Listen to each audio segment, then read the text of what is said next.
क्या था थल सेना का विजय ऑपरेशन और वायुसेना का सफेद सागर ऑपरेशन और नौसेना का ऑपरेशन तलवार। इन तीनों ऑपरेशन के द्वारा किस तरह से पाकिस्तान को हर मोर्चे पर घेर लिया गया, जिस वजह से पाकिस्तान पूरी तरह पीछे हटने से मजबूर हो गया। 1998 में परमाणु बम के सफल परीक्षण के बाद भारत और पाकिस्तान दोनों ही एक परमाणु संपन्न देश थे। दो परमाणु संपन्न देशों के बीच यदि युद्ध होता है तो ये काफी घातक हो सकते हैं। इसलिए इसको समझते हुए और काफी दूरदर्शी सोच रखने वाले हमारे प्रधानमंत्री अटल बिहारी वाजपेयी 21 फरवरी 1999 को बस द्वारा दिल्ली से लाहौर के लिए रवाना हुए और एक लाहौर समझौते पर हस्ताक्षर हुआ 21 फरवरी 1999 को। और जब अटल बिहारी वाजपेयी लाहौर में बस से उतरे तो बहुत ही गर्मजोशी से उनका स्वागत किया गया। दोनों देशों ने कहा कि अतीत में हमने जितने भी युद्ध किए हैं उसे भुलाकर हम सब अब एक सह अस्तित्व पे आगे बढ़ेंगे और हम बहुत ही जल्दी मिल बैठकर कश्मीर मुद्दे को सॉल्व कर लेंगे, इसमें बिना किसी देश को इंटरफेयर किए। अटल बिहारी वाजपेयी को 21 तोपों की सलामी दी गई, लेकिन कोई भी हिंदुस्तानी ये नहीं जान रहा था कि ये 21 तोपों की जो सलामी दी जा रही है भारत के प्रधानमंत्री के सम्मान में, ठीक 3 महीने बाद यानी मई में यही तोपें भारतीय सैनिकों के सीने पर गिरेंगी। लाहौर में जब हमारे प्रधानमंत्री अटल बिहारी वाजपेयी थे तो उस समय पाकिस्तान के जनरल परवेज मुशर्रफ ये कह रहे थे कि हम उन्हें सैल्यूट नहीं करेंगे। भाई मत करिए ना, तुम्हारे सैल्यूट के हम लोग भूखे हैं। लेकिन ये जो था, ये आदमी इतना बड़का, ये इसको तो इसी के देश में फांसी की सजा हुई है। इसने खुद अपने प्रधानमंत्री नवाज शरीफ का तख्ता पलट करके खुद राष्ट्रपति बन गया था वहां पे। तो ये इसने क्या किया, एक प्लान बनाया, ऑपरेशन बद्र, अल बद्र प्लान बनाया। और इसमें ना कई जनरल थे, 4-5 लोग, यही लोग मेन थे। इनमें सबसे महत्वपूर्ण जो थे वो तो एकदम ये तो था ही भाई, ये जनरल ही थे परवेज मुशर्रफ। और यहाँ पे चीफ ऑफ जो जनरल स्टाफ थे अजीज खान और यहाँ मेजर जनरल जावेद हसन। ऐसा कहा जाता है कि पूरा जावेद हसन ने ही रूपरेखा तैयार किया था। हालांकि इतने लोगों का योगदान था कारगिल में। ये लोग चाहते थे कि जो शिमला एग्रीमेंट के बाद ये हुआ था, हम लोग में एक आपसी सहमति थी कि करगिल का जो एरिया है वहाँ टेम्परेचर -30 -40 चला जाता है, इतना ठंड हो जाता है। तो हम लोग क्या करते थे, अक्टूबर के बाद हम भी अपनी पोस्ट बंकर को छोड़ के चले जाते थे और पाकिस्तान भी चला जाता था। फिर हम लोग जाते थे मई जून के महीने में। तो पाकिस्तान ने प्लान बनाया कि 1999 में हम क्या करेंगे, अपनी जो जैसे भारत पीछे हटेगा, पाकिस्तान ने कहा कि हम लोग तो पीछे नहीं हटेंगे और उल्टे अपनी फौज भेज देंगे, उन बंकरों में घुसा देंगे जो भारत खाली करके गया है, और उन्हें हम क्या करेंगे, पूरी हथियार सप्लाई A to Z दे देंगे। ये ऑपरेशन अल बद्र में चल रहा था। इसको आप मैथ से समझिए ध्यान से। ये जो आप लाइनिंग देख रहे हैं ये आपका एक्चुअली POK है, पाक ऑक्युपाइड कश्मीर। पाक ऑक्युपाइड कश्मीर का ये जो एरिया है, यहाँ से हम लोग, ये जिला जो आता है वो कारगिल जिला आता है। एक्चुअली लड़ाई जो थी वो कारगिल जिले में थी, वो 4 सेक्टर में थी। उसको एक्चुअली जिला कारगिल होने की वजह से उसका नाम कारगिल दे दिया। देखिए ये लाइन ऑफ कंट्रोल जो है, यहाँ से श्रीनगर से लेह तक एक सड़क जाता है 1A, नेशनल हाईवे 1A। अब पाकिस्तान का जो प्लानिंग क्या था कि ये हाईवे को हमको कैसे भी काट देना है। ये हाईवे काटने का 2 मकसद था। एक हाईवे को यहाँ से काट दीजिए और एक एरिया से, ताकि यहां से कोई सियाचिन में ना जा सके। अगर सियाचिन का हाईवे कट जाएगा तो सियाचिन भारत के हाथ से निकल जाएगा, क्योंकि वहां डायरेक्ट पहुंच नहीं है। अब बीच में इतने पहाड़ हैं कि नॉर्मल सड़क बनाई ना जा सकती है। तो इसलिए ऑपरेशन अल बद्र के द्वारा मुशर्रफ ये सोचे कि हम ये हाईवे को काट देंगे तो पाकिस्तान, भारत बैकफुट पे आ जाएगा। और रियली भी थी। जैसे आप यहां देखेंगे ये डॉटेड लाइन हमारी LAC है, ये लाइन ऑफ कंट्रोल है। अब ये जो सड़क जा रही है ये सड़क है हमारी श्रीनगर से लेह तक। अब यहाँ कारगिल देखिए ये लाइन ऑफ कंट्रोल के बहुत ही करीब है। इनकी प्लानिंग क्या थी, ये लोग 4 जगह से भारत में घुस गए। देखिए करगिल जो बोलते हैं, करगिल की लड़ाई, करगिल जिला था, उसमें 4 जगह थे। जैसे आपके जिला में कैसे ब्लॉक या तहसील होते हैं, कई सारे होते हैं, तालुका टाइप का, उसे ही था करगिल जिला। इसमें 4 महत्वपूर्ण सब डिवीजन में लड़ाई चल रही थी। ये क्या किया, ये 4 जगह से घुसपैठ कर दिया। यहाँ पर 4 एरिया से घुसपैठ किया। सबसे पहला जो एरिया था मस्कोक एरिया था, ये मस्कोक एरिया में घुसपैठ कर दिया। उसके बाद जो एरिया था वो द्रास का एरिया था। सबसे भीषण जो लड़ाई हुई थी वो द्रास में हुई थी। इसी में तोलोलिंग, टाइगर हिल और .5140 इसमें सब आते थे सभी। तो ये वाला एरिया हो गया द्रास। और इसके बाद ये वाला एरिया हो गया काक्सर। काक्सर का एरिया जो था वो एक्चुअली बैकअप के लिए इन लोगों ने यूज किया था। और काक्सर के बाद ये बटालिक एरिया, बटालिक सबसे लास्ट में था। अब आप बताइए बटालिक क्यों क्यों किया गया था? क्योंकि बटाली पे अगर कब्जा हो जाएगा तो हम सियाचिन नहीं जा पाएंगे। तो आप देख रहे हैं ना, ये चारों पॉइंट एक्चुअली कारगिल में आ रहे थे, इसलिए इसको नाम दे दिया गया कारगिल का युद्ध। लेकिन कारगिल का युद्ध में जो सबसे भीषण एरिया जगह युद्ध हुआ था वो था द्रास में। तो अब हम लोग एक एक करके समझते हैं कि आखिर ये लड़ाइयाँ कैसे कैसे हुई थी। देखिए, ये पहाड़ी एरिया है, यहाँ इंडस्ट्रीज नहीं है, यहाँ पर पशुपालन ज़्यादा होता है। तो एक याक पहाड़ी जीव होते हैं, पहाड़ी पशु है, तो याक चरा रहे थे लोग। तो ये तासी नाम दयाल नाम के एक व्यक्ति का याक खो गया था। वो उसे ढूंढने गया और दूरबीन में देखा तो उसको दिखाई दिया कि कुछ लोग पत्थर को खोद रहे हैं और वहाँ छुपने की जगह बना रहे हैं, बंकर बना रहे हैं। और वो दाढ़ी वगैरह रखे तो समझ गया कि भाई ये पाकिस्तानी है। ये भागा भागा आया, आर्मी को बताया कि भाई वहाँ ऐसी ऐसी घुसपैठ हो रही है। तो आर्मी ने देखा तो भाई आर्मी को भी हलचल दिखाई दी, हेलीकॉप्टर से सर्वे लिखा गया तो भारत को भी पता चला कि भाई यहाँ पे घुसपैठ है। तो इसके लिए पेट्रोलिंग पार्टी, पेट्रोलिंग मतलब होता है जांच के लिए, पेट्रोलिंग पार्टी भेजी गई 5 मई को। 5 मई को भेजा गया पेट्रोलिंग पार्टी में 4 से 5 जवानों को वहां पर घुसपैठी। ये चारों से एक्चुअली पहाड़ पे आप चढ़ रहे होते हैं, वहां पहले से वो छुप के बैठे होते हैं, तो वो आराम से आपके ऊपर शूट कर सकते हैं। हमारे सैनिकों को उन लोगों ने मार दिया, हमारे सैनिक शहीद हो गए। इसके बाद जो हुआ वो एकदम भयानक हो गया।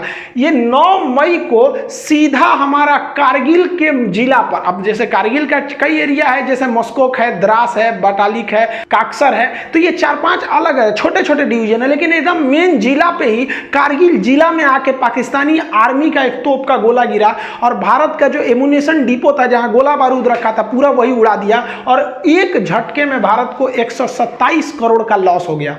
इन सब के होने के बाद भारत को लग रहा था कि ये मामूली घुसपैठी आतंकवादी हैं, लेकिन धीरे धीरे पूरी तरह से साफ होने लगा कि ये आतंकवादी नहीं है। इन आतंकवादियों के पीछे पाकिस्तानी पिल्ले बैठे हुए हैं, उनकी नॉर्दर्न लाइट इन्फेंट्री के जवान बैठे थे। उनके अंदर इतना तो कलेजा नहीं है कि सामने सामने लड़े। अरे साले, मर्द की औलाद थो तो सीधा बोले रहते ना कि मत लौटो। हम लोग जब लौट गए थे ठंड में तो तुम आके वहां बैठ गए थे, उसके बाद वीर बन रहे हो। देखिए एक्चुअली क्या होता है कि जब आप हमला करने जाते हैं तो माना जाता है कि आपकी फौज 3 गुनी होनी चाहिए क्योंकि दुश्मन पहले से बैठा है, लेकिन पहाड़ी लड़ाई में ऐसा माना जाता है कि नहीं, आपको 9 गुना लॉस होगा। एक तो आप चढ़ेंगे, आपको चढ़ाई में दौड़ नहीं सकते हैं खाली मैदान की तरह, और वो आराम से बैठा हुआ है पहाड़ में, हल्का सा एक मौका कर लेगा, बंदूक निकाल लेगा, आपको दिखेगा नहीं कहां से गोली आ रही है। अब भारत के सामने यही बड़ी समस्या थी, कैसे कैसे हमला किया जाएगा। तो ये टोटल का एरिया देखिए कारगिल है, तो इसमें हम लोग जो देख रहे थे ये वाला एरिया जो है ये मस्कोक है, इसके बाद ये द्रास है। तो मेन जो झमेला था वही वो द्रास में था, क्योंकि द्रास जो है हाईवे के एकदम करीब में भी करीब का एरिया था और यहाँ की जो पहाड़ियां थी वो काफी ऊंची थी, जिससे कि नेशनल हाईवे नंबर 1 पर कौन जा रहा है आराम से देखा जा सकता था। पाकिस्तान इतना डोमिनेंस कर लिया था कि नेशनल हाईवे नंबर 1 पर आप एक स्कूटर नहीं ले जा सकते थे बिना उनके हिसाब से, क्योंकि वो आराम से गोली मार सकते थे, सर पे गोली मारते थे एकदम टीप के वो सब। तो भारत को यहाँ पे बहुत बड़ा डिसएडवांटेज था। ये भारत की इंटेलिजेंस फेलियर थी, ये पूरी तरह से आके इन पहाड़ियों पे बैठ गए। अब ये जो आपका द्रास का एरिया दिख रहा है, ये भले इतना छोटा यहां दिख रहा है, अब ये देखिए पूरा का पूरा एरिया द्रास है। अब भारत ने अपनी थल सेना का ऑपरेशन विजय चालू किया 19 मई को, ऑफिशियली इसी दिन से युद्ध स्टार्ट हो गई। अब हम लोगों ने कहा कि भैया एक टुकड़ी द्रास में भेजते हैं, कुछ यहाँ पे मस्को के एरिया में, यहाँ पे काक्सर में, और ये वाला एरिया जो आपका बटालिक है यहाँ पे भी भेजते हैं। भीषण लड़ाई हो गई आपकी द्रास में, चूंकि द्रास का एरिया बहुत ऊंचा पे था। अब यहाँ 3-4 ऐसे जगह थे जहां पे कब्जा करना जरूरी था, जैसे तोलोलिंग हो गया, टाइगर हिल हो गया, पॉइंट मतलब देखिए यहाँ पे बहुत छोटे छोटे पहाड़ी भी हैं सब लाइन से, तो इसका अलग अलग नाम ना देके सेना के मानचित्र में उसका नाम दे दिया गया पॉइंट 5140, और एक और पॉइंट है पॉइंट 4590। ऐसे कई ठो पहाड़ियां हैं सब, और ये पूरा मिला देते हैं ना तो ये एरिया बनता है द्रास। अब इस द्रास के एरिया में युद्ध करना बड़ी भयानक था। इधर तोलोलिंग थी, तोलोलिंग के बाद यहाँ पर आपका मम था, फिर पॉइंट 5140 था। ऐसे करते करते इस एरिया तक पूरा जीत लेंगे तो लास्ट में पड़ता था टाइगर हिल। टाइगर हिल बहुत ही ज्यादा हाइट पर था और इन सब पे पाकिस्तानी बैठे हुए थे सब, इतना भीषण एरिया में ये लोग आकर बैठ गए थे। अब भारत को नीचे से जाना था इस एरिया में। जनरल परवेज मुशर्रफ के प्लान के हिसाब से उन लोगों ने भारत के 140 पोस्ट पर कब्जा कर लिया था, बंकर बना लिए थे, और हर पोस्ट में उन्होंने भारी मात्रा में heavy machine gun, mortar, artillery, पीछे से तोप का support, stinger, surface to air missile, हर तरह के मिसाइलों से कैश थे और वो लगभग 1500 की संख्या में थे। समस्या ये थी कि यही नहीं समझ में आ रहा था कि वो हमला कहां से कर रहे हैं। ये द्रास का सेक्टर अगर आप देख रहे हैं तो ये वाला जो एरिया है वो टाइगर हिल है। ये सबसे हाइट पे था इस एरिया में टाइगर हिल, लेकिन इसके इधर कई तो 0.5140 थी। यहां पर आपने सुना होगा विक्रम बत्रा, दिल मांगे मोर। तो ये लोग इस एरिया में ना जो हमारे राजपूताना राइफल थी, ग्रेनेडियर थी, जम्मू कश्मीर राइफल थे, जाट रेजिमेंट के सैनिक थे, गोरखा थे, कई सारे पूरी भारत के हर एरिया से फौज को लगाया गया था। तो यहां पर बेसिकली ग्रेनेडियर थे, राजपूत राइफल थे और जम्मू कश्मीर राइफल के जवान थे। तो ये इस एरिया से गए। पहले ये लोग यहां से गए, तोलोलिंग पे कब्जा किया। तोलोलिंग के बाद कई छोटे छोटे पॉइंट पर कब्जा किया। तोलोलिंग के बाद सेकेंड हाइट पे जा था 0.5141 था, यहां कब्जा किया गया। यहां कब्जा के बाद आप देखिए यहां से सीधा टाइगर हिल यहां है। यहां पर हमला हो रहा था और ये ससुरे सब यहां से आर्टिलरी फायर कर रहे थे, सब तोप यहां से। सोचिए उनको कहां दिखेगा। और यहां एयरफोर्स भी सक्सेस नहीं हो पा रही थी, लेकिन भारतीय जवान रुकने वाले कहां है ससुरे तुनाई। भारत मां को जब भी जरूरत पड़ी है, भारत के वीर सपूतों ने कभी भी अपना खून बहाने से पीछे नहीं हटे हैं। भारतीय सैनिक जब 0.5141 पे कब्जा किए तो यहां से नीचे उतरते वक्त भी बहुत ज्यादा यहां से भीषण फायरिंग हो रही थी। यहीं पे बहुत सारे फौजी हमारे शहीद हो गए। फिर प्लान बनाया गया कि हम लोग इस डायरेक्शन से उतर के कुछ उस डायरेक्शन से तीनों ओर से घेरा जाए हम लोग टाइगर हिल के ऊपर। तीन ओर से टाइगर हिल को घेर के और फिर भारत ने टाइगर हिल पर अपना तिरंगा लहरा दिया था। देखिए यहाँ पर जो एरिया दिख रहा है ये आपको टाइगर हिल दिख रहा है। और टाइगर हिल से इतना दूरी पे आप देखेंगे तो ये तोलोलिंग का एरिया, ये तोलोलिंग पहाड़ी है। ये टोटल एरिया जो है वो द्रास है। अब तोलोलिंग की जो पहाड़ी है वो काफ़ी ऊंचाई पर स्थित है, वहाँ पर लड़ाई करना काफ़ी मुश्किल हो गया था तोलोलिंग पर। अब यहाँ तोलोलिंग पे तो पहले से तोलोलिंग पीक है, यहाँ पे पाकिस्तानी पहले से बैठे थे और जो हिंदुस्तानी फौज थी वो नीचे से आ रही थी। अब हिंदुस्तानी फौज नीचे से जब चढ़ रही थी तो ये जो पाकिस्तानी थे इस साइड में अपनी आर्टिलरी गन रखे थे, यहां से हमला कर देते थे। तोलोलिंग की ऊंचाई से ये पूरे एरिया पे डोमिनेट करते थे। ये एरिया नीचे होने की वजह से हम लोग जब द्रास से ऊपर चढ़ना चालू किए तोलोलिंग पे तो ये सीधा हमला कर देते थे। फिर भी भारतीय सूरवीरों ने किसी भी तरह इस मुश्किल चोटी के ऊपर चढ़ान किया।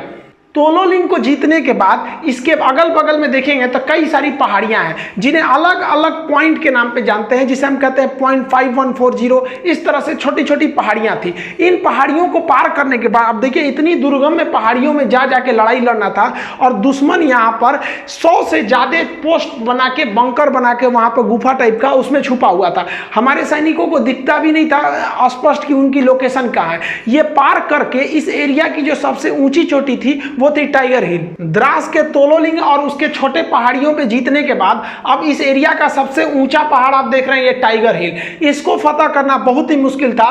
टाइगर हिल पे हमारे जो जम्मू कश्मीर राइफल, जो राजपूताना राइफल रही, हमारी जो ग्रेनेडियर्स, इनकी पोस्ट पहुंची फौज पूरी तरह से। अब ये इतना सीधा चढ़ाई पे और यहां से ये लोग टोटल एरिया डोमिनेट कर रहे थे। इस वजह से इंडिया को जो थी कैजुअलिटी ज्यादा हो गई, क्योंकि ये पहाड़ पर वो पहले से छुपे हुए थे। एक तो इतनी ऊंचाई थी। अब आप सोचिए जो कुतुब मीनार है वो 240 यानी लगभग 250 फीट की ऊंचाई पर है और ये लड़ाई चल रही थी 18,000 फीट। आप 250 फीट कुतुब मीनार चढ़िएगा तो थक जाते हैं। ये 18,000 फीट पर दुश्मनों का आमना सामना मुकाबला था। उसमें से चोट्टो पाकिस्तानियों की फौज पीछे से तोप से फायरिंग कर रही थी, इनडायरेक्टली मोटार तोप, हैवी मशीन गन इत्यादि से। और इनको छुपने में एक सहायता होती थी, क्योंकि रूल है कि जो ऊंचाई पर रहता है उन्हें युद्ध में ज्यादा फायदा मिलता है। इसीलिए टाइगर हिल को तीन ओर से घेर लिया गया। तीनों ओर से घेरने के बाद जब टाइगर हिल पर कब्जा हुआ तो समझने लगा कि भैया द्रास का एरिया जो है ना अब पूरी तरह से इंडिया के डोमिनेंस में था। लेकिन बाकी बटालिक सेक्टर वगैरह में अभी भी घुसपैठ बनी हुई थी। लेकिन ये टाइगर हिल जीतने के बाद भारतीय सैनिकों का मनोबल भी टाइगर हिल से ज्यादा ऊंचा उठ गया था। करगिल की लड़ाई में सबसे निर्णायक अगर किसी हथियार ने अगर साथ दिया था तो वो बफोर्स तोप ने साथ दिया था। बफोर्स तोप ने इतना भयानक बम्बार्डमेंट किया था कि पाकिस्तानियों को समझ में नहीं आ रहा था कि कहां से ये हमला हो रहा है। जबकि आपको याद होगा तो जब राजीव गांधी की सरकार थी तो इनको बहुत सारे इल्जाम लगाए गए थे कि बफोर्स में घोटाला हुआ है, क्या हुआ है। लेकिन जब युद्ध के मैदान में, जब बफोर्स अपने रियल मैदान में उतरा तो जितने विरोधी थे जो ये बोल रहे थे कि राजीव गांधी ने घोटाला किया है, उन लोग का एकदम मुंह बंद हो गया, क्योंकि ये एकदम पिन पॉइंट निशाना मारता था एकदम टीप के, और जबकि पाकिस्तानी को समझ में नहीं आता है मार कैसे रहा है। हम किसी अलग वीडियो में आपको बता देंगे कि तोप से कैसे निशाना बनाया जाता है। एक्चुअली उसके लिए 8 फिगर आर्टिलरी निकाली जाती है 4 फिगर के हिसाब से, तो वो 4 फिगर 8 फिगर के हिसाब से इसको निकाल के मारा जाता है। 40 किलोमीटर रेंज होता है, 40 किलोमीटर तो दिखता भी नहीं है, ये फिगर के हिसाब से मारा जाता है, नक्शा के हिसाब से। वैसे ही हमारे यहाँ राफेल खराब है, राफेल खराब है। अभी चाइना से युद्ध हो जाएगा तो सबको समझ में आ जाएगा कि राफेल क्या है। तो हमारे यहाँ ना देखिए भाई, किसी की भी सरकार रही, विपक्ष में बैठे हो तो मतलब सरकार को गरियाओ, एक तरह से कह लीजिए। तो ये हमारे पॉलिटिक्स का एक परंपरा है कि विपक्ष में बैठे हो तो सरकार को गरियाओ। उस वक्त बोफोर्स के लिए आप राजीव गांधी को गरिया रहे थे, अभी आप राफेल के लिए नरेंद्र मोदी को गरियाओ। तो आप ये नहीं कह सकते कि गाली किसी एक पार्टी ने सुना है, यहाँ सब पार्टी गाली सुनती है, भले वो कुछ भी करे। आर्टिलरी गन के बाद वायुसेना ने भी अपना ऑपरेशन सफेद सागर चालू कर दिया। 26 मई 1999 को ऑपरेशन सफेद सागर को ऑफिशियली लॉन्च कर दिया गया, और इसके लिए भारतीय वायुसेना ने अगले ही दिन यानी 27 मई को, ये भारतीय वायुसेना के लिए बहुत खराब दिन एक तरह से कह सकते हैं, तो क्योंकि यह इस वक्त भारतीय वायुसेना को कई सारे झटके लगे। उन्होंने अपना मिग 27 विमान को उड़ाया, जो वहां पे पहाड़ी क्षेत्र में गया और इसमें टेक्निकली खराबी आ गई थी। ये हालांकि पाकिस्तानी कहते हैं कि उन्हें मारकर गिरा दिया गया, तो टेक्निकली खराबी आने की वजह से इसके जो पायलट थे नचिकेता, वो क्या किए, पैराशूट से ड्रॉप किए, और गलती से उनका पैराशूट जो है लाइन ऑफ कंट्रोल के उस साइड गिर गया, पाकिस्तान साइड में। बाद में पाकिस्तान ने भारत के दबाव में लौटा दिया, जैसे अभिनंदन जी के साथ मामला हुआ था। लेकिन तब तक, ये तो बात का मैटर है कि जब लौटाया था, लेकिन उस वक्त तो कुछ ही को पता ही नहीं चल रही थी 27 मई को कि कहाँ गए, इनका कोई रडार से सिग्नल भी गायब हो गया था। तो इनके पीछे निकले थे मिग 21 लेके अजय अहलुवालिया। अजय अहलुवालिया साहब गए थे सर्च करने के लिए, तो ये काफी लो हाइट से उड़ान भर रहे थे, क्योंकि इनको खोजना था अपने साथी नचिकेता का विमान। लेकिन इन्हीं पर पाकिस्तानियों ने स्टिंगर मिसाइल से हमला कर दिया। अब सोचिए, किसी आतंकवादी के पास मिसाइल होता है, स्टिंगर मिसाइल। ये चोट्टा पाकिस्तानी था, दुनिया में कह रहा है कि मतलब हमारी फौज नहीं है। अरे हिजड़ों कहीं के, तुम्हारी फौज नहीं है। एक तो लड़का हमारे वीडियो पे कमेंट किया कि दुनिया का सबसे बड़ा आतंकवादी देश भारत है। इस ससुरा पाकिस्तानी ऐसा कमेंट करता, हमको तो हंसी ही नहीं छूट कर, हम रिप्लाई कौन सी करे, चोट्टा कहीं का, तू सबसे बड़का है, हम लोग को बोल रहा है। तो आतंकवादियों ने अजय अहलुवालिया के विमान पर स्टिंगर मिसाइल से हमला कर दिया। स्टिंगर मिसाइल से जब हमला किया तो ये इन्होंने सीट एजेक्शन का बटन दबाया। इसके बाद सीट इजेक्शन हो जाता है, हम राफेल के वीडियो में आपको सब समझा दिए थे। और उसके बाद जब ये पैराशूट से नीचे उतरे तो ये पाकिस्तानियों ने हैवी मशीन गन से फायरिंग किया। आसमान से अजय अहलुवालिया के शरीर के टुकड़े गिर रहे थे, वहां पर एकदम निर्मम हत्या कर दी गई। ये वायुसेना का एक बहुत बड़ा, कह लीजिए तो एक काला दिन था। वायुसेना ने सोची कि हम अपने हेलीकॉप्टरों का प्रयोग करेंगे, क्योंकि फाइटर जो होते हैं बहुत तेज रफ्तार से निकल जाते हैं, दुश्मन कहाँ छुपा है पता ही नहीं चलता है। और हेलीकॉप्टरों ने हैवी मशीन गन से फायरिंग किया। आसमान से अजय अहलुवालिया के शरीर के टुकड़े गिर रहे थे, वहां पर एकदम निर्मम हत्या कर दी गई। ये वायुसेना का एक बहुत बड़ा, कह लीजिए तो एक काला दिन था। वायुसेना ने सोची कि हम अपने हेलीकॉप्टरों का प्रयोग करेंगे, क्योंकि फाइटर जो होते हैं बहुत तेज रफ्तार से निकल जाते हैं, दुश्मन कहाँ छुपा है पता ही नहीं चलता है। और हेलीकॉप्टर जो होते हैं वो थोड़े धीरे स्पीड से होते हैं और एक जगह रुक भी सकते हैं। लेकिन भारत के साथ समस्या क्या था, जो उसके MI-24 या MI-35 जैसे भीषण लड़ाकू हेलीकॉप्टर थे, ये सबके पास जो लड़ाकू हेलीकॉप्टर थे, ये इनके पास हथियार ज़्यादा होता है, लेकिन इनकी लोड इतने भयानक थी कि ये उतना हाइट पर उड़ नहीं सकते हैं। ये केवल 10,000 फीट की ऊंचाई पर ये उड़ सकते हैं। लेकिन वहाँ तो लड़ाई हो रही थी 18,000 फीट की ऊंचाई पर। सोचिए 18,000 फीट, कुतुब मीनार 250 फीट की ऊंचाई पर, वो 18,000 फीट की ऊंचाई पर। अब क्या किया जाए, तो भारत ने अपना MI-17 जो हेलीकॉप्टर था, जो सवारी ले जाने वाला हेलीकॉप्टर था, जिसमें कोई भी मिसाइल नहीं लोड किया जा सकता है, तो भारतीय वायुसेना के इंजीनियरों ने इसमें क्या किया, अलग से मिसाइल ले जाने के लिए पॉट जोड़ दिया। आप यहाँ देखिए, इसमें कोई पॉट नहीं है, लेकिन यही हेलीकॉप्टर में यहाँ पे आपको रॉकेट ले जाने के लिए पॉट जोड़ दिया गया। लेकिन इसमें एक खराबी थी, जो हमारे 4 MI हेलीकॉप्टर थे, इसके पास आती हुई मिसाइलों के, क्योंकि पहले जो 2 विमान थे उन पर तो मिसाइल अटैक हो गया था, स्ट्रिंगर मिसाइल कंधे पे रख के मार दिया जाता है। तो ये लोग स्ट्रिंगर मिसाइल से बचने के लिए एक फ्लेयर का प्रयोग करते हैं। वो आग का गोला होता है। एक्चुअली स्ट्रिंगर मिसाइल जो होती है वो गर्मी को सूंघ के आती है, तो गर्मी को सूंघ के आती है, तो ये क्या करते हैं, जब इनको पता चल जाता है कि हमारे ऊपर स्ट्रिंगर मिसाइल आ रही है, तो वो आग का गोला फेंकने लगते हैं, जिसका जो इंफ्रारेड को मिसाइलों को अपनी ओर खींच लेता है, ये बच के निकल जाते हैं। तो भारत के जो हेलीकॉप्टर हेलीकॉप्टर थे, 4 में से तीसरा जो हेलीकॉप्टर था उसमें ये फ्लेयर वाला सिस्टम था वो नहीं लगाया गया था, और यही खतरा हो भी गया। हमारा पहला हेलीकॉप्टर बम बरसा के आ गया, फ्लेयर से बच गया, दूसरा भी फ्लेयर छोड़ के बच गया, बम बरसाया, लेकिन तीसरा जो जहाज था वो भीषण हमला किया और उसके पास फ्लेयर भी नहीं था, लेकिन इतने हमारे वायुसेना के पायलट बहादुर कि वो नीचे जहाज को लाया, एकदम एक्यूरेट हमला किया।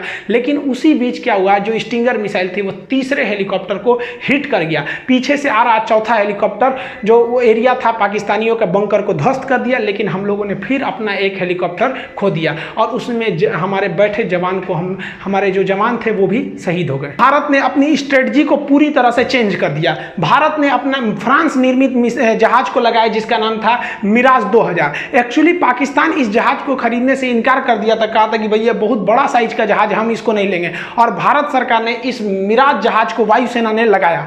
ये मिराज जहाज जो लेजर गाइडेड बम से हमला करते थे, तो ये सबसे बड़ा, आप कहिए तो वायुसेना का जो ऑपरेशन सफेद सागर था उसमें सबसे निर्णायक भूमिका मिराज 2000 लगाया। ये तो पाकिस्तान में घुस के पाकिस्तानियों का बलात्कार कर दिया, ऊपर से ही मारा, इतना हमला किया कि कमर टूट गई कारगिल की लड़ाई में। कह रहे थे कि बहुत बड़ा साइज है, बहुत बड़ा साइज है तो बढ़िया से तो धोबो किया है। और अभी याद रखो इसका बाप आ रहा है, बाप इसी का मिराज 2000 का राफेल पुरान हो गया, तगड़ा अभी और है। लेकिन वायुसेना को एक बात का और डर था कि 1965 की लड़ाई में हम लोगों ने एक छोटा सा हमला किया था जिसके बदले में पाकिस्तानी वायुसेना ने भीषण हमला कर दिया।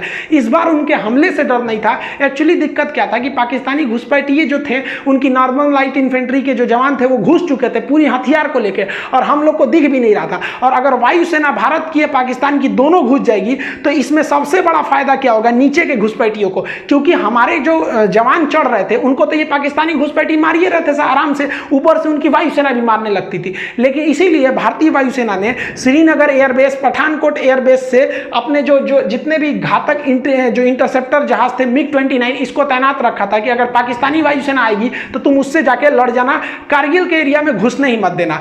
इसी बीच सबसे भीषण घटना हुई थी भाई 24 जून 1999 को। हमारे दो जगुआर जहाज जो थे वो रेकी पे निकले हुए थे।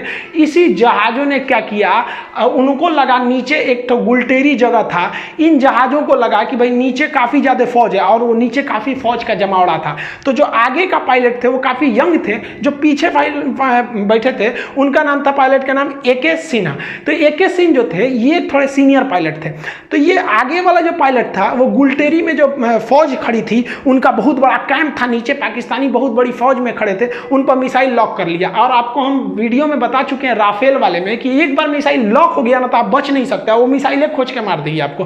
तो ये ग्राउंड पे एकदम लॉक कर लिया, और इनने पूछा अपने सीनियर से कि हमने लॉक कर लिया है बहुत बड़े अड्डा को, कि हम इसे उड़ाने जा रहे हैं। तो उन्होंने कहा कि रुक जा एक बात बता, तुम उस साइड पाकिस्तान में हो, घुस गए हो कि इंडिया में ही हो? तो ये कहें कि हम तो पाकिस्तान वाले एरिया में घुस गए। कहा कि मत मारो, क्योंकि इस दिल्ली का सीधा आदेश है कि आप पाकिस्तान के एरिया में हमला नहीं कर सकते। ये बहुत अच्छा डिसीजन था, क्योंकि 1 साल पहले हम लोगों ने 1998 में परमाणु बम फोड़ा था, पूरी दुनिया हमारे खिलाफ थे, जैसे अभी ईरान के खिलाफ है, उस समय हमारे खिलाफ थी। और अगर हम लोग पाकिस्तान में घुस के मार देते तो ये तो एक तरह का कहिए तो ओपन युद्ध हो जाता। और अपने एरिया में मार रहे हैं तो पूरी दुनिया हमारा साथ देगी कि भैया हम अपने एरिया में आतंकवादियों को मार रहे हैं, तो कहे कि उधर मत मारो। और आपको जानकर ताज्जुब होगा, जहां ये पायलट मिसाइल लॉक किया था ना, ये हमारा एयरफोर्स का ही पायलट हुआ, एकदम नौछड़िया भी यंग था, जन्मे करते हिंदुस्तान के यंग लड़का लड़े में कितना आगे। और किस्मत अच्छा था, नवाज शरीफ उनके प्रधानमंत्री और उनके थल सेना अध्यक्ष परवेज मुशर्रफ, ये लोग उसी कैंपुआ में थे। सोचिए अगर सीनियर मना नहीं किया रहता तो जूनियरवा तो धो दिया रहता। अब आप याद समझिए थोड़ा, एक छोटा सा देश था ऑस्ट्रिया, जिसके यानी राजकुमार की हत्या कर दी गई। उस हत्या की वजह से प्रथम विश्व युद्ध चालू हो गया। वही हाल था यहाँ, एक परमाणु संपन्न वाला दूसरे देश के परमाणु संपन्न के सेना अध्यक्ष को मार देने से कुछ खास बवाल नहीं होता है, क्योंकि सेना लड़ने के लिए, लेकिन राजनीतिक व्यक्ति की हत्या करने पर बवाल हो जाता है।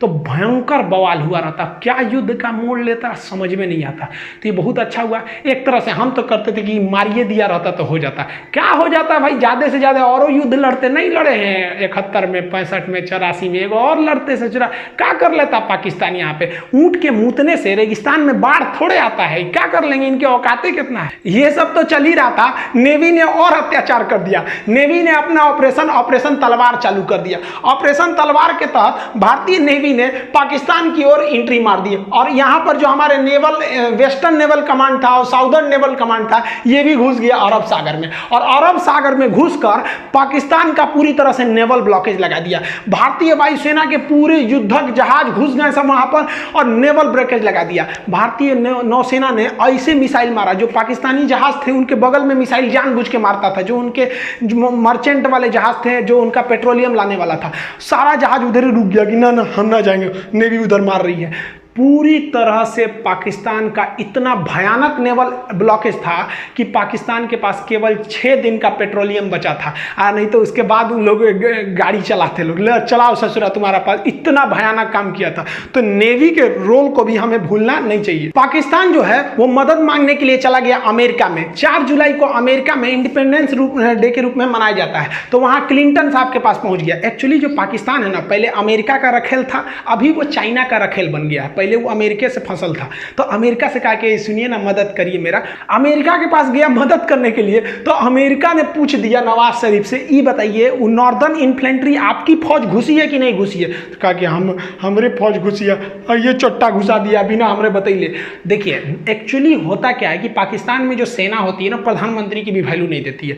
कारगिल के लिए 10% जिम्मेदार जो थे वो नवाज शरीफ थे, 90% ई चोट्टा जिम्मेदार था, अपने को बहुत बड़ा समझता था, सिकंदर द्वितीय चट्टा, कहीं का फांसी लगतो हो तोरा कुछ दिन में, अस्थिर रहो यहाँ पे। तो ये इनको तो पता था, ये तो बेचारा खुद अपने जनरल से डरते थे, जबकि ये इतना बड़का नमक हराम है कि इसको जनरल का पद नवाज शरीफ ने दिया था, जबकि ये सबसे जूनियर था जनरल की लिस्ट में, फिर भी इसको दिया। ये क्या किया, नवाज शरीफ को हटा के अगले साल खुद क्या बन गया, राष्ट्रपति बन गया। हम ही बढ़िया से हुआ, ये तो तू लोग यार अपने देश का नहीं है तो हम लोग का कहाँ से हो जाएगा रे। तो ये बिल क्लिंटन ने कहा कि सुन नवाज शरीफ, ढेर चक्कर मत कर यहाँ पे, तो पहले परमाणु बम फोड़ा है तो हम तोरा दिमाग खराब है, तू क्या समझता है, तू गलत काम करेगा हम तोरा साथ देंगे, पूरी दुनिया हमको नहीं थूकेगी, तू अपनी फौज पीछे बुलाओ। तो ये लोग अकेले रूम में बात कर रहे थे, तो बाहर में पाकिस्तानी जो इनके साथ जो गए थे सब चमचा बेलचा, वो कहते कि हाँ नवाज शरीफ हैं, इनको तो अमेरिका वैल्यू देगा, रखेल को तो कोई वैल्यू देता है, मुंह लटका के नीचे आए हैं, अमेरिका वैल्यू नहीं दिया, चलो फौज वापस बुलाओ। तब तक पगला ये चाइना गया था मदद करने कि हमको मदद कीजिए यहाँ पर, तब तक भारतीय जो थे सब टेलीकॉम वाले इसका बतिया रिकॉर्ड कर लिया सब। और भारत के अटल बिहारी वाजपेयी और जसवंत सिंह इन्होंने प्रेस कॉन्फ्रेंस में वो टेप सुना दिया कि ससुरा चाइना में कह रहा है कि हमारी फौज घुसी हुई है, और यहाँ एक्सेप्ट कर लिया। यानी दुनिया के मैटर पे ये तो चौपट हो गए। लेकिन ये चोट्टा हटने का नाम नहीं ले रहा था, क्योंकि ये चाहता था कि हम चुनाव लड़े यहाँ पर। बताइए हमारी सेना कितनी बेहतरीन होती है, सर्जिकल स्ट्राइक करके आई तो मोदी जी बोलने लगे कि हमारी सेना की है, हमारी सेना की है, नेता कहने लगे सब मारे। लेकिन फौज ने कभी नहीं कहा। बहादुरी यही होती है भाई, बहादुर की पहचान जंग के मैदान में होती है, मीडिया में नहीं होती है। लेकिन ये मानता नहीं था। तो ये सऊदी अरब के राजकुमार जो राजा थे उस समय फहाद, उन्होंने फोन किया इसको कि रे चोट्टा कहीं का, तू शांति से रह जाओ मैटर पे, ना तो तोरा हम व्यवस्था कर देंगे। ये खुद अपनी आत्मकथा में लिखा है कि हम तो नवाज शरीफ को टपका दिए रहते अगर ये बीच में नहीं आए रहते। तो सोचिए ये अपने प्रधानमंत्री को टपका रहा था, रे चोट्टा। सारा घमासान, ये तो वर्ल्ड लेवल पे डेमोक्रेसी चल रही थी, और उधर भारत की जो फौज ना कह के लेंगे मार रही थी एकदम बढ़िया से, और धो रही थी जब पाकिस्तानियों को ना, तब उन लोग को समझ में आया कि भाई साहब बहुत बुरी फंस गए हैं पाकिस्तान। इनको लग रहा था, ये क्या कह रहे थे कि हमने पाकिस्तान की गर्दन पकड़ ली है। अरे ससुरे तू नहीं, तू का हम लोग का गर्दन पकड़ेगा। एक गनीमत मनाओ ना कि जितना हरामीपन तुम लोग करते हो ना, अगर भारत ने एक बार हरामीपन किया ना तो तुम लोग इतिहास में पढ़े जाओगे। एक देश हुआ करता था, पाकिस्तान नाम था। जैसे भारत में कैसे छोटा बच्चा को कहानी सुनाया जाता है, चंदा मामा दूर के, वही पाकिस्तान ऐसा था, बाबू बाबू हल्ला मत करो नहीं तो पाकिस्तान की तरफ थुराओगे। सोच तू लोग ना पूरी दुनिया में ना मुसलमानों का नाम चौपट किया तुम लोग के वजह से पूरी दुनिया में ना मुसलमानों को गाली दिया जाता है। ये चट्टा क्या करेगा, कहीं जाके बम फोड़ देगा। अरे यार तुमको इतने माँ के दूध में तो इतना गर्मी है ना, तो आओ ना हमारी फौज खड़ी है, काहे लिए पीछे से हमला करता है चट्टा कहीं का। तो देखिए इन लोग पे भरोसा करना नहीं चाहिए। 14 जुलाई तक पाकिस्तान के जितने हिजड़े घुसे थे उन सारे हरामियों को भारतीय सेना ने मार दिया। और राजनीतिक रूप से अटल बिहारी वाजपेयी ने घोषणा कर दिया कि पाकिस्तान ने हमारे पीठ पर खंजर मारा था, हम उसके सीने पे गोली मारे हैं। ये देखने में व्यक्ति बूढ़ा था, इनको कम मत समझिएगा। बुढ़ापा में परमाणु परीक्षण करने वाला प्रधानमंत्री हमारे अटल बिहारी वाजपेयी। हम उन खुश नसीबों में से हैं जिन्होंने प्रधानमंत्री के रूप में अटल बिहारी वाजपेयी और उसी समय राष्ट्रपति के रूप में एपीजे अब्दुल कलाम को देखा है। ये नसीब अब किसी को नहीं होगा जो एक साथ इतना योग्य राष्ट्रपति और इतना योग्य प्रधानमंत्री देखने को मिले। अब ये नसीब किसी को नहीं होने वाला है जो दो दो बड़े नेता इतने योग्य हो जाए। इन्होंने कह दिया 14 जुलाई को कि भैया ये ऑपरेशन हमारा विजय सक्सेस हो गया, लेकिन आर्मी ने कहा कि ना ना भाई सब पे भरोसा करना, ये पाकिस्तानियन पे नहीं। अब सेना ने एक एक करके घूमना चालू किया, कहाँ कहाँ पाकिस्तानी छुपे हैं सब। तो पूरी तरह से 26 जुलाई को सेना ने कहा कि एक को कुत्ता नहीं बचा है। इस ससुरा सब लाश लेने नहीं आया था अपनी फौज का, कह रहा था कि हमारी फौज नहीं है, जबकि जेब में आई कार्ड था कि पाकिस्तानी आर्मी नॉर्दर्न इन्फेंट्री। ससुरा कहीं अरे लाश तो ले जाते यार, हम लोग लाश दे सकते थे। भारतीय सेना की बहादुरी देखिए। पाकिस्तानियों ने जब 14 मई को हमारे पेट्रोलिंग पे गए कैप्टन सौरभ कालिया को पकड़ा था, चारों ओर से घेर लिया था, तो इन पर इतनी यातनाएं दिया था ना, इनके आंख निकाल लिए थे, इनके होंठ और जीभ काट लिए थे, कान काट लिए थे सब, नाखून निकाल लिए थे सब, इनके कपड़े उतार कर इनके गुप्तांगों को काट लिया गया था, इनके लाश के टुकड़े करके बोरा में भर के फेंक दिया गया था। इन हरामी पाकिस्तानियों ने इतना गलत काम किया जो युद्ध इतिहास में कभी ऐसा नहीं है, युद्ध के नियम में नहीं है ऐसा। जबकि भारतीय सेना जब अपना सर्च ऑपरेशन कर रही थी, जो कुछ पाकिस्तानी जो थे मर गए थे, कुछ घायल थे, जो अपने आखिरी सांसें ले रहे थे, उन्हें इज्जत से पानी पिलाया, उन्हें इज्जत से दफनाया। उन्हें पहले पाकिस्तान को कहा कि आप अपनी फौज को ले जाइए, नहीं ले गया तो उन्हें इज्जत से दफनाया गया था। यह फर्क होता है एक जानवर और एक इंसान में। हम सबको ये फर्क बना के रखना होगा, तभी अलग पहचान है। हम जब भी हिंदुस्तानी अगर विदेश में जाते हैं तो इज्जत के नज़र से देखे जाते हैं, और ये पाकिस्तानी जब भी जाएंगे शक के नज़र से देखा जाएगा। 4 बार सिक्योरिटी जांच होगा कि चोट्टा बम लेके तो नहीं आया है। ये इंसानियत बरकरार रहना है। दुश्मनी की आड़ में हमें पाकिस्तान से बेहतर बनना है, न कि पाकिस्तान से खराब बनना है। ये इंसानियत हमारी सेना की बरकरार रहनी चाहिए, जो उनके अंदर कूट कूट के भरा है। इस लड़ाई में घाटा क्या हुआ? पाकिस्तान के कई सैनिक मारे गए, अमेरिका से उनका रिश्ता खराब हुआ, पूरी दुनिया का पाकिस्तान के ऊपर से फेथ खत्म हुआ, पूरी दुनिया को लग गया कि ये जम्मू कश्मीर और सियाचिन पर रास्ता रोकना चाहते थे, तो क्या रोकेगा हम लोग का? इन लोग की डिप्लोमेसी फेलियर हो गई। और सबसे बड़ा जो घाटा लगा इन लोग को, वो इनके आर्मी में कोऑर्डिनेशन ही नहीं था। इनके वायुसेना को पता ही नहीं था, नौसेना को पता नहीं था कि कारगिल में युद्ध होने वाला है। ये तो ससुरा बस इसका मन बढ़ ही था, ये कर दिया। लेकिन भारत की अगर बात करेंगे तो भारत के साथ भी कई समस्याएं थी। पहला कि भारत के लिए वेदर एकदम खराब था, मौसम पूरी तरह खराब था, हाइट इतनी ज़्यादा थी कि हम लोग हाइट पे चढ़ रहे थे तो हाइट की वजह से प्रॉब्लम हम लोग को फेस हो रहा था युद्ध के वक्त में, और ऑक्सीजन वहाँ कम हो जा रहा था, और हम लोग तो रेडी ही नहीं थे लड़ाई के लिए। और अचानक हो गया, कौन रेडी रहेगा भैया? फरवरी में हम लोग मिलने गए, हमारे राष्ट्रपति हमारे अटल बिहारी वाजपेयी वहाँ जाके प्रधानमंत्री से गले मिलने, हमको क्या पता तुम खंजर घोंप देगा यहाँ पे। और जो हमारे लिए सबसे बड़ा फेलियर है, हम तो कहते हैं कि पाकिस्तानी की आर्मी जिम्मेदार है, लेकिन हमारे देश के इंटेलिजेंस भी जिम्मेदार है। तुम जासूस किस काम का रहे कि तुमको ये पता नहीं चल रहा है कि पाकिस्तान की हजारों फौज घुस गई, वो आर्टिलरी लेके चले आए, एमुनेशंस लेके चले आए, मिसाइल लेके घुस गए, हमारी फौज चुपचाप मुंह देख रही है। हमारी फौज तो बहादुरी से लड़ी, जो जासूस थे सब, इंटेलिजेंस, वो चोट्टे कहाँ मर गए थे सब। और ये हमेशा से यही होता है। 1962 की लड़ाई हम लोग को मुंह की खानी पड़ी यही जासूसों की वजह से। 1984 में ये ससुरे सियाचिन में घुस गए थे, फिर भी कुछ नहीं हुआ। अरे सब छोड़िए, 2008 में देखिए ना, मुंबई में जब हमला हुआ तो हमारे जासूसों को पता ही नहीं था कि अजमल के साथ घुस गया, हमला कर दिया, चोट्टा सरकारी नौकरी लेना है, कोनो काम का नहीं है सब अधिकारी। इनको ले आके हम तो रहते ना वहां पे, हमारे पास पावर रहता ना, हम तो ससुरा जितने अधिकारी है ना ससुर, इनको जिस तरह से पाकिस्तानियों को भूने थे ना उस तरह भून देते ससुरा। तुम क्या कर रहा है? क्योंकि हम युद्ध जीत सकते हैं। हमारे इतिहास में एक और शौर्य गाथा लिखी जा सकती है, लेकिन उन माओं की गोद जो सुनी हो गई करगिल की लड़ाई में, उन्हें हम कभी नहीं लौटा सकते उन चोट्टे जासूस इंटेलिजेंस वालों की वजह से। बस नौकरी हो गया ना, सरकारी नौकरी, अब कौन जरूरत है जासूसी करने का? मेहरारू संगे घूमो, हम लोग हाँ कैसी हो देश भाड़ में जाए। आज के वक्त में देखेंगे तो काफी तकलीफ होता है। आप कभी फौज में जाइएगा ना, वहां पर जो हिंदू, मुस्लिम, सिख, ईसाई, इनके जो पूजा स्थल होते हैं एक पास होते हैं, वहीं पर आपको नमाज पढ़ना है, उसी के बगल में पूजा करना है, वहीं पे गुरुद्वारा में जाना है, एक ही होता है कैंपस, उसी में सब होता है। और यहाँ हम लोग मरे जाते हैं, तुम हिंदू तुम मुस्लिम तो ये अरे यार क्या करें, तो कुछ तो सिखों से सीखना चाहिए। या ये they are born for others, ये दूसरों के लिए जन्म, इतनी सेवा करते हैं ये समाज की जिसका कोई हद नहीं। काफ़ी तकलीफ होता है जब इतनी बहादुरी से हमारे जो फौजी जो देश पे लड़ते हैं, हमारे देश के अंदर कुछ मामूली नेता के चक्कर में हम लोग आपस में लड़ लेते हैं। हम एक बात बताइए, मेरा ये वाला हाथ काटिए या ये हाथ काटिए, तकलीफ तो हमें होगी ना। तो हिंदुस्तान के किसी भी धर्म का व्यक्ति मरे, तकलीफ तो भारत माँ को होगी। हमें इस बार काफ़ी तकलीफ हुआ। एक्चुअली हम 6 जुलाई को हम पटना गए हुए थे। तो जैसे पटना में एंट्री किए ना, तो वहाँ चेक पोस्ट चल रहा था, तो मेरी चेकिंग वगैरह थी, तो हमको भी चेकिंग हुआ, तो मेरा